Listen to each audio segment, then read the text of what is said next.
You're listening to a Countout Podcast.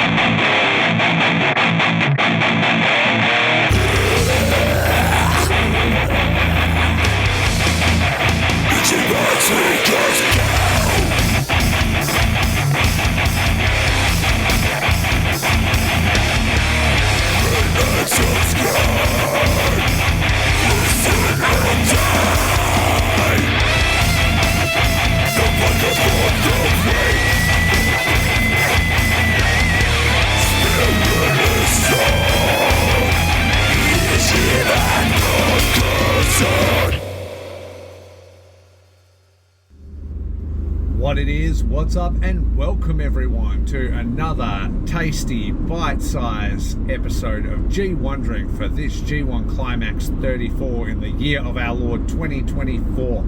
Served from you live, hot and fresh out of the kitchen. Hot to go, as the kids say, from the nondescript white Ichiban sweet cast van. I'm your host, Raffe Houston, your bad friend, Raffe Houston. I'm here to break down the Block A action from Night 13. That's right, sorry this one's a few days old, but this is how it goes. We're keeping it ready, get it done as best we can, fit it in where we can, and as always, if I got a big commute, now is the time to get it in and get it popping. So let's break down Night 13 real quick for you. There was a whole bunch of tags. I'm sure they're all very good, but we're jumping straight into block action, starting off with Tetsuya Naito defeating Callum Newman in 5 minutes and 54 seconds. Now, there was some speculation that Callum and Naito had like a random opening match on some pay-per-view recently, and Naito won pretty soundly. And some people were speculating he might get his win back here, establish him as potential leadership candidate for Callum. I don't think he's on that path yet. I don't think New Japan are anybody to rush him. I think it still will be a while before we see the Prince become king, if at all. So yeah, he's not going to beat the world champ anytime soon. So Naito defeated him pretty quickly, but it was a nice match, and they got into it pretty quick. Naito was working with him. It was good. I enjoyed it, and for a young guy getting into the tournament and doing his best, Callum Newman continues to work hard, so we'd love to see it. Next up, Great Okan. What's Joel from the Super J-Cast saying? Gokigor. The Great Okan is going on a run. I even heard our boy Walker Stewart saying that on commentary, and he defeated Sonata. To be honest, I thought that run was going to come to an end with Sonata, and was very happy to see the Great Okan winning. It's worth noting that Tetsuya Naito was owed by Curtis and added another 2 points to his already blistering score. I was very scared that Sonata would be next up, but no. Dave and the Tokyo Terrorizers picked up 2 points thanks to Great Okan. Great Okan's looking real good now. I mean, he was looking good in his matches, but, he doesn't get wins very often. So it's nice to see him on a bit of a run and picking up stuff. Could he end up a finalist? You never know. Would it hurt him? 3 go in from A. Who's it going to hurt getting Great Okan in there? So yeah, I would love to see it, and I would love to see Sonata in the bin. So hopefully that is the case. Next up, another surprising outcome for me. They're rebalancing numbers and changing stuff out.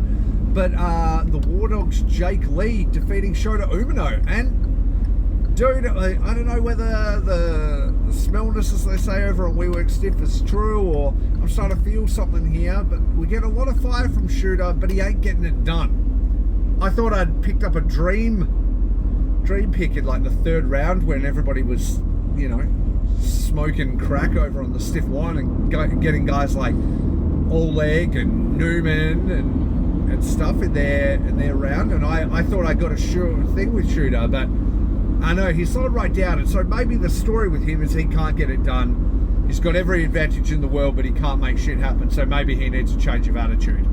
That's what I'm thinking. But yeah, we'll see what happens with Shooter. But yeah, was very surprised to see Jake Lee pick up that win, and I I think that Shooter mathematically eliminated. I don't know. But either way, I'm hoping he can get me a couple more points on the board after this. Next up was Zack Sabre Jr.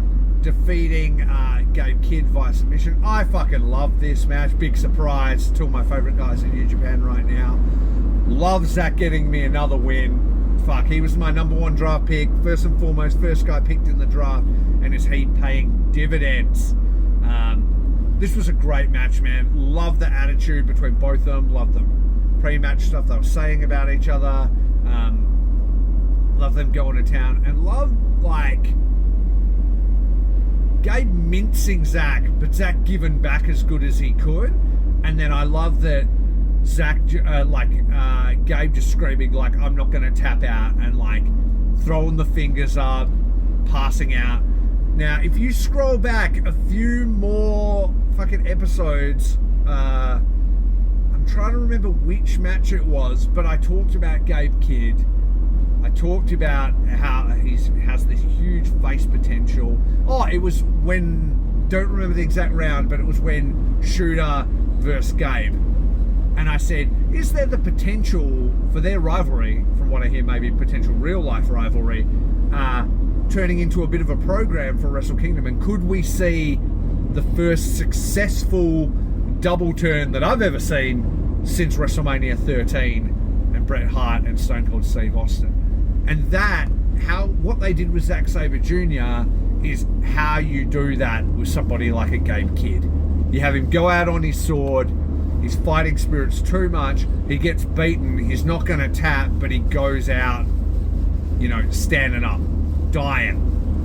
And I love it. I love to see it. It's proven that it could work, and I feel like Gabe is absolutely the kind of character that could do that.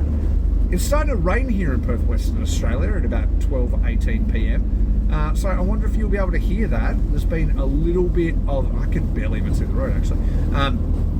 Wonder if you'll hear any live tragedy. What I'm trying to say is that you may even hear a little bit of a sound upgrade. Normally I just give you live out of the hands-free, but Ryan, the producer over at Count Out Network, Ryan was like, how about instead of giving 0.5 effort, you give 1 effort and just put in your wireless headphones. So I've done that for you, the people. As if you can't say I don't love you, an episode every episode of the G1, and now this, and now I'm wearing headphones in my car to hopefully give you better content, and hopefully you can hear the rain, because that ambience is always nice. But yeah, anyway, loved Jake Lee, loved Zack Sabre Jr. and Gabe Kidd. Really good match, and you should definitely check it out. It would be one of my matches of the tournament. Last up, my boy Shingo, my second pick of the tournament, defeats Evil with a pinfall in 16 minutes and 54 seconds. Love it. All the bells and whistles, all the House of Torture bullshit. Hiromu's get involved off commentary. A fake Bushi, who's actually Yoshinobu Kanemaru, interferes only for the real Bushi to get involved. You love to see it. So, they don't always do this kind of stuff, and House of Torture get away with a lot, but you love it when the boys clear the locker room and get involved. And Shingo picks up the win over Evil. Continuing, Evil was on a huge win streak. Now I think he's on a lose streak through the end of the tournament. Maybe might beat Shooter on the last night, but I fucking hope not, because I want those 2 points. But yeah, I pick up another 2 points. So that hits real nice. And let's run through those points for you real quick. So as of night 13, I am sitting on 42, picking up 4 points thanks to Shingo and Zack. Curtis is on 44 after picking up another 2 points. Josh and the Gold Coast Hot Takes are on 34, and Dave and the Token World Terrorizers are on 30. So there you go. And then the G1 standings, I wonder if I remembered to prep them for you. I wonder if I did. I don't think I did. I think I'm a terrible friend to you all. Yeah, I don't think I did. I'm very sorry. So, you know what? I'm not going to run through them all.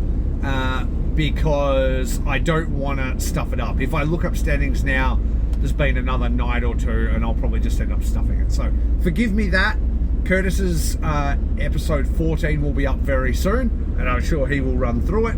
Regardless, I will have night 15 up not far away as soon as it goes live, and I'll have our most up-to-date info then. So forgive me that. I'm very sorry. I should put that on, but I don't want to scroll through my phone while driving and get us all killed. And by us all, I mean me, but maybe your hearts, you'll all die of broken hearts if I crash this van. So let's not do that. Let's just celebrate the fact that G1 is a great time. I think it's pretty safe to say we know who the leaders are in each block. I think they even said on the night that Zach was already in. Shigo can't be far off. Evil will be pretty close. And yeah, everybody was pretty much in the mix over on Block B. So we'll have a look. Let's be cheering on Godo and Narita for like the next night, for night 14. It is, I think Curtis will cover it, but I think it came out as well that after the next night of action, Yuya Olebra is out due to injury. He only had one more match, so that was an additional 2 points automatically to Oleg Bolton, who is on Curtis's team. So he's got a free 2 points that I'm not convinced he would have had without that injury, but then the breaks of G1. So yeah, you know what it is. Thank you for listening. Rate, subscribe, listen or die. Keep it right, keep it tight, and most importantly, check all the plugs I did not do. You know them. Throw a dice, you know it. Faces Fieldcast, Count Out Network, WeWork, Stiff, all those things. Right, what was I saying? Yes, okay. Rate, subscribe, listen or die. Spirited fight, stylish strong, sweet cast, Ichiban.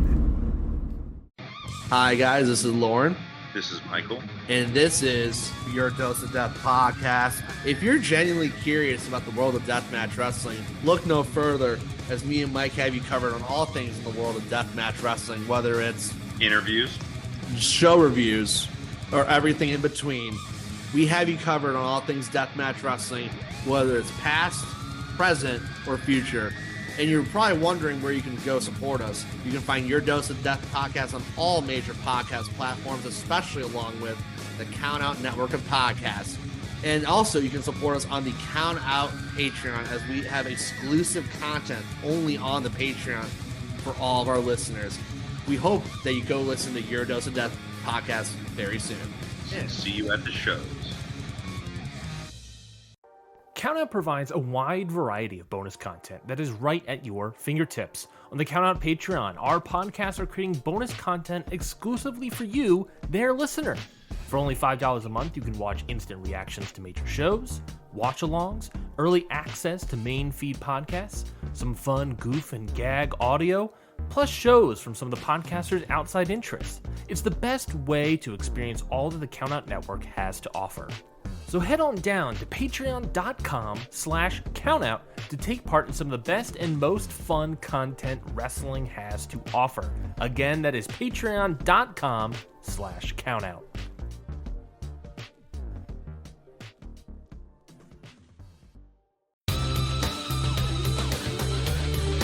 This has been a Countout Podcast.